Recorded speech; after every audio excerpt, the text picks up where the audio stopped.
Hi everybody, it's Julia here and I am back with a new Hard Things Process video because those are really fun. Yay! I think I've got a theme going on with the yellow flowers. I don't know what that's it, but I really like them, so let's keep moving.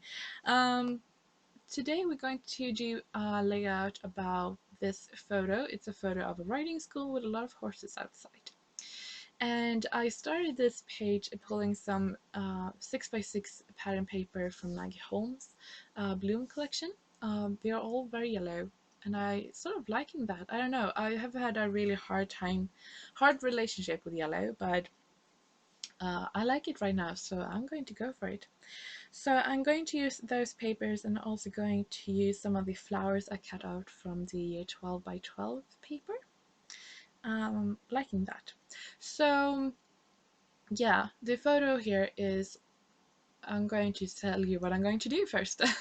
So I'm going to lay those down on the page, and then I'm going to sew like a rectangle around them, and inside that rectangle I'm going to put some flowers, but the end is going to, so that the flowers are inside the triangle.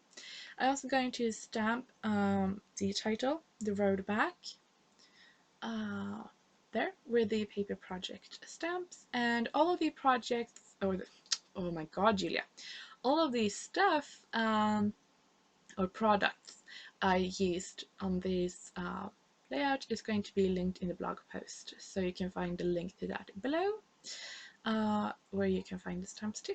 Sorry for about the dogs. I don't know what's wrong with them. So yeah, here you can see I'm going to work inside that triangle I made, and that's just a fun design element. So I'm going to talk to you about the story while I'm working on this page, and hope that is okay. If you don't want to hear it, then just mute the thing. Yeah, so The Road Back is sort of a telling title, I think. This photo is of the road I get, on the road to where I do my work training. I don't know if that is what you call it, like, but in Sweden you have, like, if you are sick or being injured, and if you're not ready to go back on to work like full time, you can get a work training.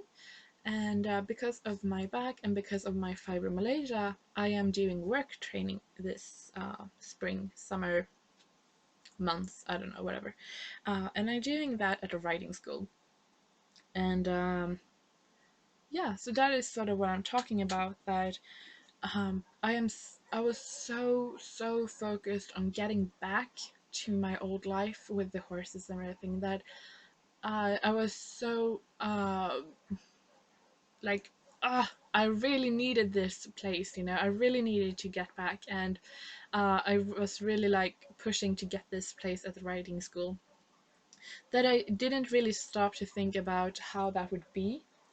And it's been really hard, and that's what I want to talk about, that even though I was so focused on doing the best for this, and that this was what I told myself I really wanted, it's really hard. And that it doesn't mean that just because this is what I wanted and this is what I thought I wanted is going to make everything all right, which I I don't know, I sort of told myself it will magically solve everything. It turns out it doesn't really do that. So what I wanted to talk about on this page is that even though I thought this was the best for me, it's still really hard.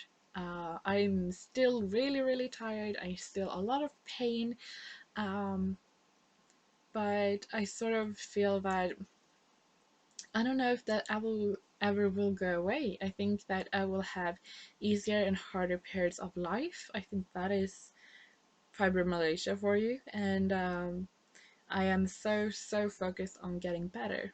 But I sort of wanted to talk about that too, that um, what is better? I mean, is that to push yourself beyond your limit? And so, because, you know, if you have fibromyalgia, pushing yourself too far is like the worst thing you can do. But at the same time, I can't be still all my life either.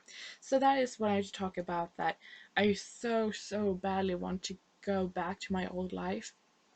But I saw in my journaling, I sort of talk about that, and then also like realizing that it may not be the road back I'm on the road forward. And this place where I am now, it's part of that journey. And yeah, I just wanted to talk about that. And I really want to. This is sort of like where I am right now, um, sort of like a mark. Here you are, and I hope that um, for you to do the same. So even though you might not be sick or you might not be injured, you might just be in life, but I think that it would be really fun if you would, especially looking back on, to see a layout like, here I am right now. What is my focus? For me, my focus when I started doing this page, or my mindset, anything, is the way back to work, way back to life, way back to who I was back then. And then I realized maybe it's more the way forward. And I think that would be really fun for you to do that too. I think it would be really, especially if you are sick or injured, but also if you have a quote unquote normal life, to record where you are right now and where you want to be. And yeah, I think that would be a bit deeper page maybe, but yeah. So I hope you have liked this process and all my rambling, and I hope the dogs haven't bothered you all too much. The last thing I'm going to do to this page is add some of these phrase stickers from Tim Holtz, and I'm also going to add some butterflies I cut out from the 6x6 paper. And yeah, I think that is it. So I hope you have liked this video and that you will come back next Monday and next Wednesday. I think, if I'm not completely mistaken, I will have a whole video up next week for you, which I'm really excited about. That definitely lifted my mood. I definitely needed that. And yeah, so thank you so much for watching, and I hope you get inspired to do something like that. Or if you feel like, telling hard things is not my thing, try to use some yellow flowers. They help with everything. Really pretty. Yeah. So thank you so much and have a really great week.